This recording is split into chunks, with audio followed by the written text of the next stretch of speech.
So our next section is on radicals, chapter 8. And if it's a radical, it's inside what's called the square root. And that's the ones we're going to be looking at. Even though the roots could be anything. It could be a cube root or a fourth root. But in this case, we're just going to be looking at square roots.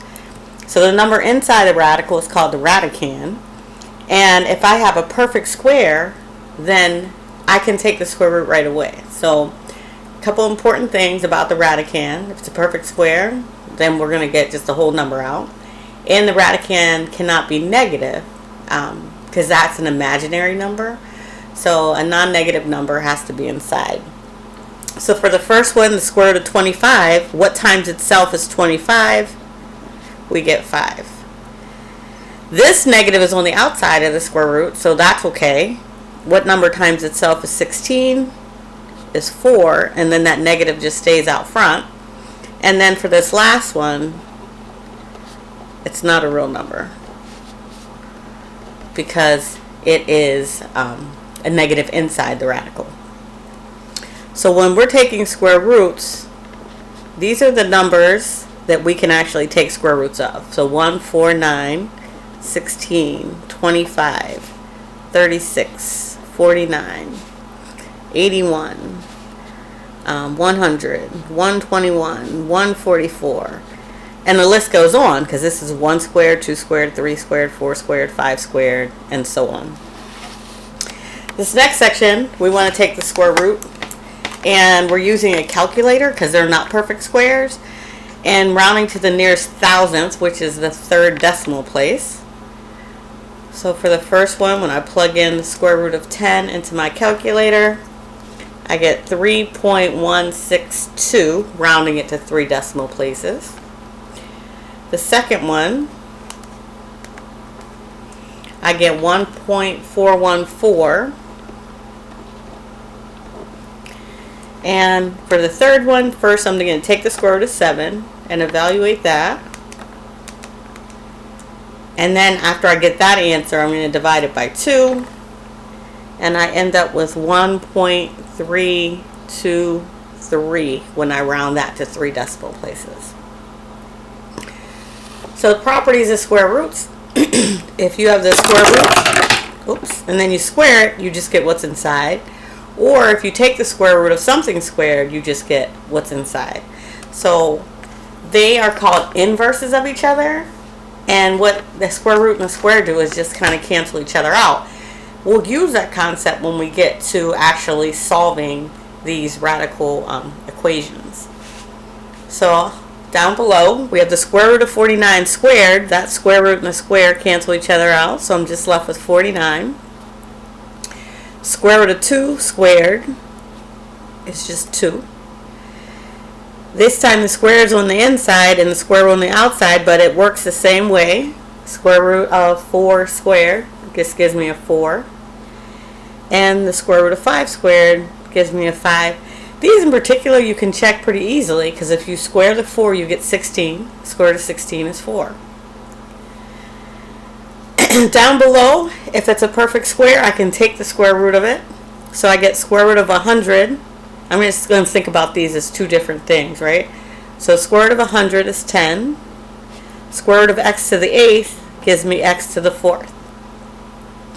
Because x to the 4th times x to the 4th, remember you add their exponents when you're multiplying. So therefore, when you're taking the square root of it, then the shortcut is whatever that exponent is, you divide it by 2, and that's the square root. I can always do this with an even exponent. I can't do it if I have an odd exponent, and we'll break those apart a little bit later. Here, square root of 16 is 4. Square root of x squared just gives me an x, and the square root of y to the 4th gives me y squared. And then the last one on here, I have the negative on the outside, which is fine, so it just stays there. Square root of 121, that's a perfect square, it's 11. X, divide that 6 in half, we get x cubed. And y to the 10th, divide that 10 in half, and we get y to the 5th.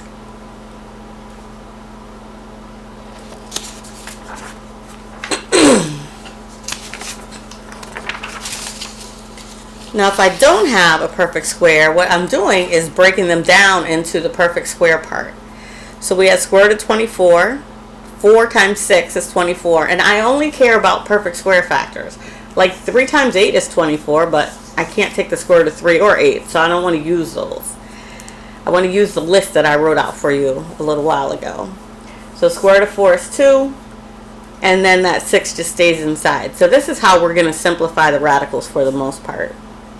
For the second example, that 12 is broken down to 4 and 3 because we could take the square root of 4.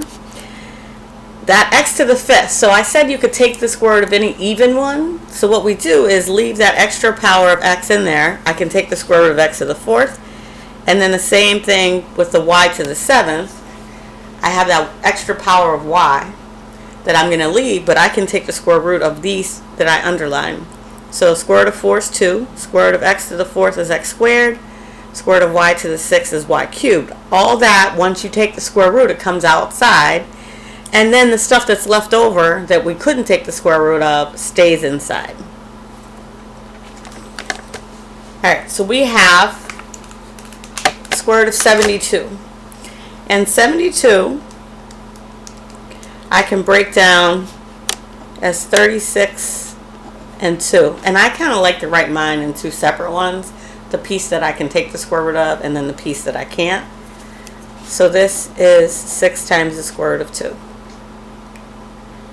Number 2, I have 2 square roots of 40. So I can take the square root of 4. I can't take the square root of 10, and it has no other perfect factors.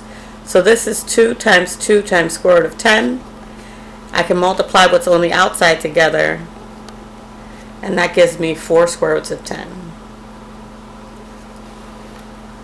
Number 3, I have that negative 4 on the outside. And 27 I want to break down to 9 times 3. So negative 4 times 3 times square root of 3 gives me a negative 12 square roots of 3. 20 x to the 5th. So 20 is 4 times 5. I can take the square root of 4. I cannot take the square root of 5. X to the 5th, I can take the square root of any even power. So x to the 4th there, and that extra power of x I'm going to leave in there. This becomes 2x squared, and it's just times the square root of 5x. 75, 25 times 3. So square root of 25 is 5, so we get 5 square roots of 3 over negative 15.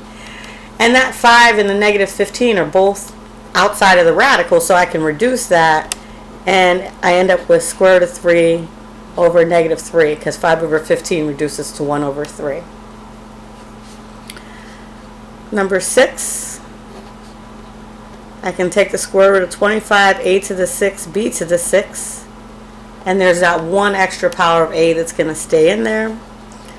So this is 2 times 5 times a cubed b cubed square root of a, which is 10 a cubed b cubed square roots of a. You can take the square root of this. Square root of 1 is 1, square root of 4 is 2, so I end up with 1/2 for that. Can't do anything with the top, so I'm just going to leave it. On the bottom, square root of 25 is 5. Here I can take the square root of 4 on the bottom to give me a 2. I'm going to be able to take x to the 6y squared, and there's going to be a 5x left in there. So this leaves me with x cubed y, square root of 5x, all over 2. And then lastly, on the bottom, that's going to give me 3 when I take the square root of 9. And I'm going to be able to take the square root of a to the 4th, b to the 10th, and I'll have a 2a left in there. So a squared b to the 5th times the square root of 2a, all over 3.